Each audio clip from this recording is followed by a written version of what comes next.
No matter how much progress we have made as women, it still stands out. It still gets noticed. It's still unusual for a woman to live on her own terms unapologetically. I'm Barkha Dutt, you're with the Mojo story. Our guest today is known precisely for doing that. Her latest is Taali. This, of course, is Sushmita Sen profiling the real life story of Gauri Sawant, a trans woman, a transgender activist, someone I've had the honor of actually knowing and interviewing several times in my journalistic life.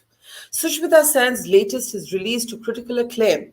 But today we'll be talking to the woman who has made it a habit of being in the headlines, oftentimes for her spunk and her couldn't give a shit attitude.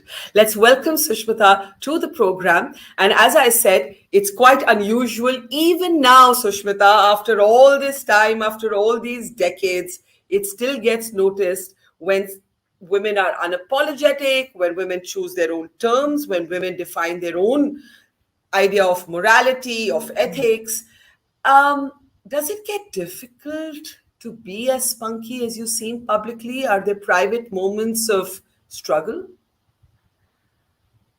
Firstly, I must have this introduction written down and recorded somewhere. It was so gas. Thank you so much, Barkha. Um, no, I think you just get better at it.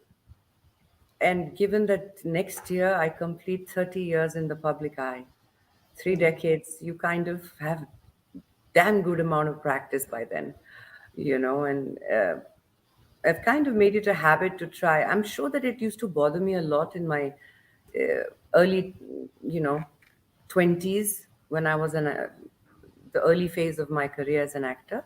But after that, I think the more I chose to speak my mind, the easier it got. I was just going to say that, people talk about aging and growing older. And I find one of the brilliant things about getting older is you start caring less and less about anybody else's opinion. True that. True that. Yeah.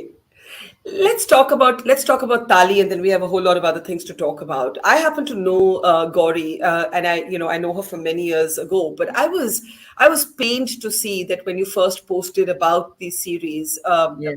there were comments that were hideously transphobic. You had words like "chakka" written on your comment page. How did Yeah. you navigate that, and did you have a sense of how deep that kind of prejudice runs in our society till before you did this series? No, actually, I've always known, just like most people, it's a very general idea. This is what the transgender community looks like, sounds like, behaves like, and everybody's fit into a single box. Everyone fits into that idea. They're loud, they scream, they abuse, they are not educated, and they are this and they are that. So there's a lot of prejudice there. But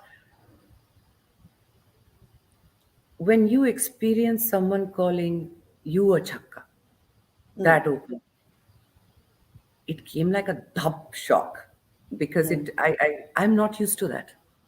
Um, and within seconds, I realized I'm portraying a character, the real life epic person like Sri Gauri Sawant.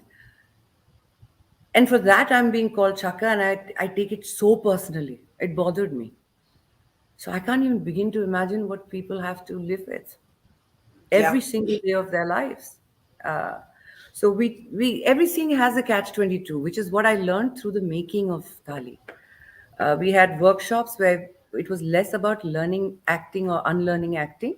It was more about understanding real life stories of these characters, of these people, and then saying, damn, there's so much that I take for granted in my life that they've had to fight for. Like in Tali, it's actually a true story from Gauri's life that when her friend was put in the hospital, the dead body, just to get a stretcher, to put the body on a stretcher. She had to do a dharna and sit outside and curse, and I don't know what all she had to do just to get that much. Yeah. It humbles you. It humbles you and it prepares you for what's to come. I don't know. I think it kind of empowered me to just go all in to tell the Yeah. story and become their voice. It's tough to let go of vanity in the kind of industry that you're in. But when you slip into a character where you're not playing any reality that you've known previously, you're stepping into somebody else's reality. Was it tough to let go of vanity? I mean, you're Sushmita Sen, in the earliest memory of an entire generation. You're the beauty queen, and then Yeah. you're stepping into a completely different character. How tough was it to let go of vanity? It's a lovely question because I thought it would need a little bit of talking to myself. I thought that's what it would need. But surprisingly, the first day that we did the look test was 6 months since it was offered to me. So there was a gap of 6 months. And in that 6 months, I met with Gauri, I met with other transgender community members, I met with the creative people behind the team, everyone. Um, and after I met Gauri and said yes, this photo shoot happened, the look test. Yeah. I had already mentally decided that the only thing I wanted to get right was come as close to the essence of Gauri Sawant and her younger photographs as Ganesh, as close to it as possible. For the first time in my career, I think, in ages, I have not checked myself in the mirror to look at how beautiful I was looking. I looked at it to make sure I was still looking like Gauri and Ganesh. And a person like me saying, "Dada, मुझे लगता है यहाँ दाढ़ी कम है हाँ आज उसको continuity match करना है." So he'd be like, "ma'am बाकी actors बोल रहे हैं उसको उतारो, आप लगवा रहे हो, क्या कर रहे हो मैम बहुत ज़्यादा दिखेगा." Things like that. No, for the first time, beauty had a different definition for me. It was more of Yeah. being these people than looking amazing. So I want to ask you, and I've always wondered about this. Beauty was your entry into this larger world of media and entertainment and movies and modeling and all the rest of it. But over the years, has your idea of beauty changed? Have you come to a point where you sometimes challenge it? You're constantly in the public eye. Women in particular are pressured to look a certain way. There's a deep ageism about women. There's a deep racism or colorism about skin colors and tones. I'm just wondering along the way whether your ideas of beauty have altered. No, I think it's gotten stronger. It's still pretty much what I thought it was. It's something that resonates long after you've left the room. I've always looked at it as God's handwriting, you're born with it. Some of us just look for it only in the mirror, others know better. So I think why I say that I've always known that is because when I went for Miss Universe, I was barely 18. And that shock on my face when I won was because I was horrified I won. I was like, I can't believe that, this is the idea of beauty that people project it to be. Then I would have never won. So I guess my mom's right. And the upbringing I've had is right. It's God's handwriting. There has to be more to you than what you see. It's deeper than your skin.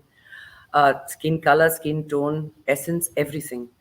So that hasn't really changed, but it has evolved in the sense that I've been a part of a very glamorous industry throughout. And I keep joking that you literally have to pay me to put makeup. Like it's just the only way I put it on. I'm usually bare skin and just me. Um, Yeah. I was, if I I was, I was, could, if I could, I I, would have preferred to not wear makeup and not be this. I would want people to know me the way I am. I was going to ask that does it get tiring sometimes Oh, to, it does. you know, That it does. T.S. Eliot had a poem about putting on a face to meet other faces, and Faces. I just wondered if it gets exhausting at times to constantly be perfectly manicured.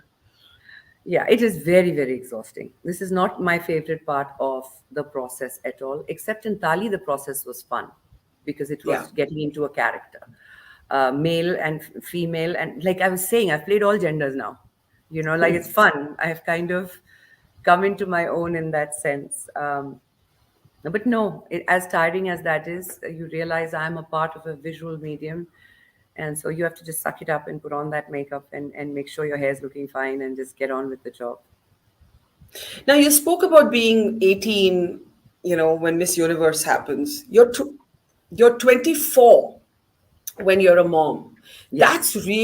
That's really, really young. Like when you think of it now, Mm, right? 24 years old and to be a parent. mm. I know at that time you must have felt completely ready. But like when I think of myself at 24, like I was just sort of, getting my feet around my professional life. And I'm Mm. just wondering how it's been a single mother. I know you've spoken in other interviews about how the toughest thing was to convince your father and you needed that support. But Yeah. along the way, to be a single mom, Mm. what's the journey been like? Apart from the good parts, what are the things that people don't understand, that people don't get? Oh, no, no. The good part is till you become one. That's the good part. The good part is the romance in wanting to be a mother and then imagining what motherhood would be like. Then the practicality sets in. And then there's a lot of stuff that is not so romantic as the notion is. But Yeah. it's like a beautiful relationship. You grow into it. It's not Yeah. an instant love at first sight kind of thing. No matter how much we as mothers romanticize it, the fact is every step of the way, it has been a challenge to have to do it, given that I had girls and I never wanted to leave them alone. There were just different kinds of problems with that. And then I had to be the nurturer and the provider. So I had to be juggling a lot of different responsibilities. Um, but overall, I think the biggest fantastic thing about becoming a mother for me has been that it gave my life purpose, which at 24, given how I was on a plane taking off, gallivanting, I was living the life. There was nothing that was grounding me. It wouldn't have ended well. If I know myself, it wouldn't have ended well. Why I do think you it, why do you why do you say that? I mean, it's great that being a parent gave you purpose, but your work would have also given you a sense of purpose and identity, but my wouldn't it work have? also would have added to the same amount of excitement that my life had, you see, because it's a very glamorous job. It takes you places, you're always on a plane, you're traveling, meeting new people. There's nothing that you call home unless you build a home, in my line of work, especially.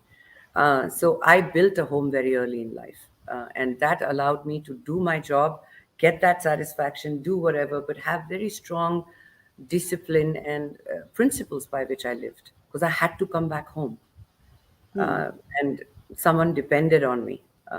That was, I think, the one most important driving force that motherhood brought in my life. That is the purpose I speak of. What was the toughest thing about being a single parent? Oh boy, not having at least 10 hands and 50 legs and 16 different versions of me and um, emotionally distressed most of the time. That's with one child. I imagine with one child. She needs me to be there. Renee was not very well when she came into my life. She had a medical condition, a very severe one. Um, so I'm filming, I'm giving you an example, all the way in Canada with Akshay and Karina. And it's a multi star cast, dates taken for Canada. And I have this pressure that people, as it is, are saying, she's not going to take her career seriously because now at 24, who becomes a mother? And that to the way she did. So I have a point to prove. I must be there on time. I must do my job. No complaints. I get a call from Bombay. My father was babysitting Renee, and he said she's been hospitalized and she's very serious. I have left everyone in a lurch in Canada and taken a flight back and said, I know this is the end of my career, but I accept, I'm so sorry. That takes priority because it's her health. They were very nice about it, at least superficially, I think. But I left and I came back to my daughter and then saw her through 1 week of hospitalization and then ran back to say, I'm ready for the job, but the damage was done. So things like that, it was tough to be in two, three different places. And if you didn't have that wider, Hillary Clinton had a book called It Takes a Village, and her whole thing Yeah. was that it does literally take a village. So imagine for a moment you didn't have that support system of your family. I mean, there's so many women, men even, who may want to be single parents today who do not have that wider family support system. Could you have done it? Absolutely. No doubt about it, because I have had emotional support of my family. Physical support, I think more so my friends. I would have to give them credit for that because they've taken time out of their life to come and babysit my kids because I never could leave them alone. And some of my co stars who've babysat them while I've carried my kids on sets. But yeah, I truly believe, Barkha, irrespective of the support, maybe just one more person. I think, other than me, one more person support, and I would be able to do exactly what I've done. Bravo to you. I think more people should make individual choices. I think we make too many collective choices. Too few women make individually driven choices. I want to ask you what it has been like for you to constantly have your personal choices put under the microscope and we call names for them. I don't know how many people of this generation remember, but I think you were in your 20s when you had to famously declare that you could buy your own diamonds. Every time you have been or presumed to have been in a relationship, I don't even know that people can say it with certitude. They have assumed you're in a relationship, they have linked it to your somehow getting something out of the guy. Most recently, you wrote a very pained post when you were called a gold digger when Lalit Modi's post catapulted you into the headlines, and you said people are presuming to know everything about my life. Hey, I can still buy my own diamonds, and I dig deeper than gold. I want you to talk about this moment that this is still happening to you. All these decades later, people are still presuming to know, assume, calling you names, suggesting that the only reason you'd be with a guy or not be with a guy would depend on wealth. Yeah. I think it's just an overall insult to just the people they are, honestly, Barkha. It's not to me. You see, I've always maintained when I was a young kid to now, when I'm 47, it's been consistently there. The realization that an insult is an insult when you accept it. Otherwise, it's just a lot of noise, you know. And that was just a lot of noise. I mean, it's so insulting to even imagine the kind of upbringing people must have for them to believe that if a woman owns a house, somebody must have gifted it. If she's wearing a diamond, some man must have given it. And that after knowing that this person is an independent, financially independent woman. She works for a living. She may be an entrepreneur, she may be an actor, she could be anyone, she could be you. But the idea that it must come from a man's pocket just tells me the size of their intellect and their life experiences. It is not an insult to me. Um, but when the last one came up, as recent as last year or whatever, the only reason I put out that post was to laugh at it, honestly, which I have. It wasn't so pained, it was just amusing because you call a woman a gold digger and then you go out there and put out these stories and your opinions and you're monetizing that gold digger. This is just a perception, but you're the reality, you're the real guy that's actually monetizing that concept by insulting a woman. I don't think this bothers me at all. What bothers me is having to let sometimes when you keep quiet, when good people keep quiet, the bad just thrives. I've seen that happen too many times. And we think it's not elegant to respond to something like this. Well, elegant be damned. I just needed them to know I am laughing, my lungs out, and it's just showing me that the generations have changed, but they haven't really Yeah. grown morally or ethically much. Yeah, elegance be damned for sure because like scrappy women, we need more of them. But you know what? I agree with your attitude. Like, who cares? And also that you'll respond when you feel like, you'll be silent when you feel like. Absolutely. But it's got to impact relationships, right? Not everybody is used to being in the goldfish bowl. Not everybody is used to having constant Yeah. assumptions about Yeah. your life, right? So Yeah. does this kind of public scrutiny eventually create a blowback in your personal life, in your personal relationships? If it does, which it has in the past for sure, but if Yeah. it does still do that, I usually consider that a blessing because Why? insecure people in my environment don't stay for very long. It's just a natural process of elimination. वजह कोई Yeah. भी बन जाती है, some reason or Yeah. the other, but it eliminates what is not good for my growth. So it's a good thing. Basically, you're saying if they're not going to fit into your world, may as well know it earlier than later. Yeah, and I think if they're not secure enough to take the brickbats and the compliments, and when they feel very proud when they say, your girlfriend or your woman is doing so well, she's done this brilliantly or that brilliantly. Yeah. So when they say something wrong, you should be able to also withstand that because your Yeah. woman can. Let's talk in the end about how kind or unkind the industry is to women. How's it been for you? Ooh, kind and unkind. I think the biggest mistake we can make as actresses is expect kindness in this industry. Fairness? Fairness? Maybe fairness is Fairness a is better word? fairness is a better word, and fairness is again, it's a man's world, it's a man's industry, and there is no two ways about it. Even The now? Of Even course, now? of course, of course. But that's where, given this space in OTT, as an actor, it's a completely new innings because you're not looking at NAS building and territories and collections and this hero sells for that much, the heroine oriented subjects. All this has kind of taken a backseat. I like that. I like that you can be a performer and at any age of your life. And I mean, the characters I'm playing today, I couldn't have played when I was 18. The 18-year-old college girl stories don't interest me at all. I don't want them. Yeah. So to be an actor this right now is amazing, but to expect fairness for anything, I mean, we know it.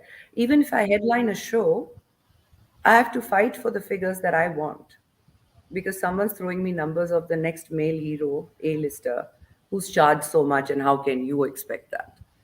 That's Yeah. where I think OTT is changing the game because now that's not what they give me an example of anymore. There's the pay parity issue, of course. Yeah. In what other way is it a man's world still? Oh, it's the whole gamut of it. The saleability, the idea of saleability. I'm talking now purely films. Yeah. Still does not engage the idea of being gender fluid. It's still very much male and four or five top actors.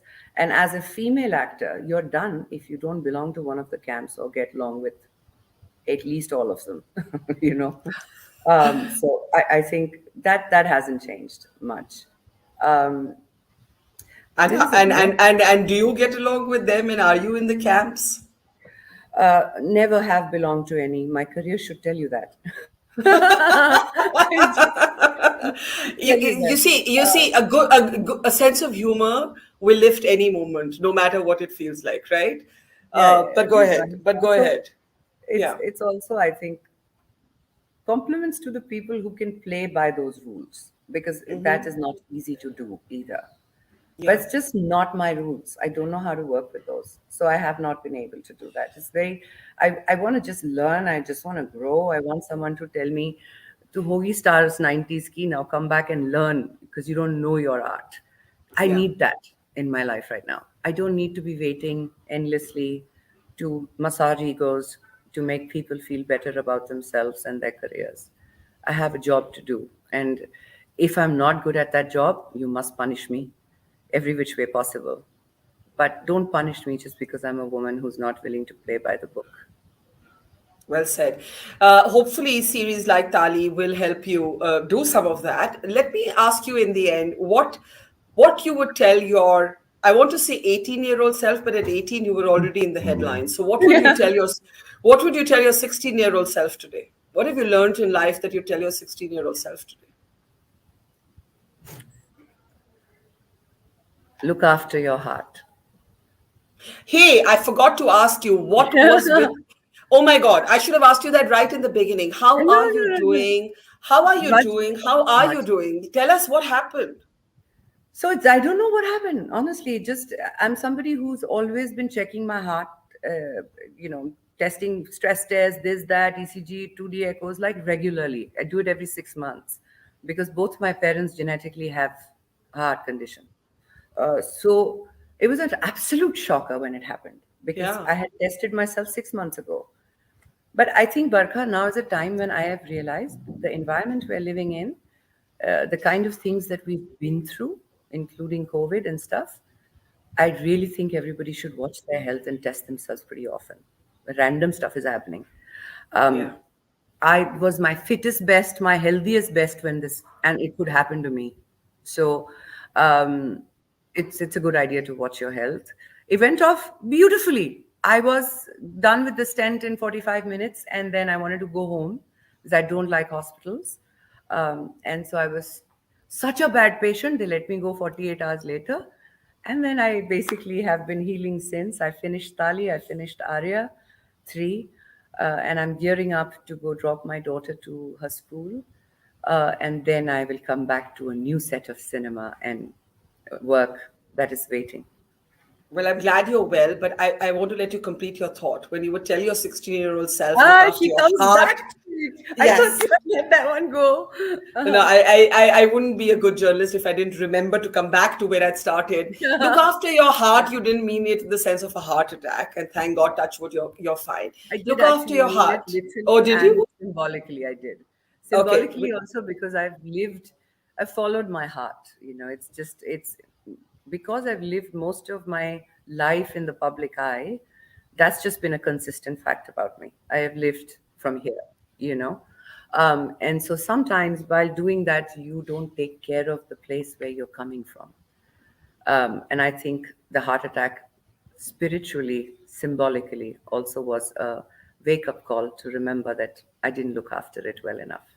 So, I get that, and we're glad you're better now, symbolically literally. and literally. And may you keep being a symbol of somebody who lives on her own terms. I think very few women still do that. Very few women are able to do that happily and also make a joke or two about themselves. So power on.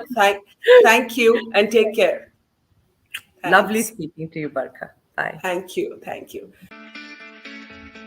It's great to see you here. Thank you for watching our work. If you haven't subscribed yet, don't forget to click the bell icon and subscribe to Mojo Story and support independent, robust journalism.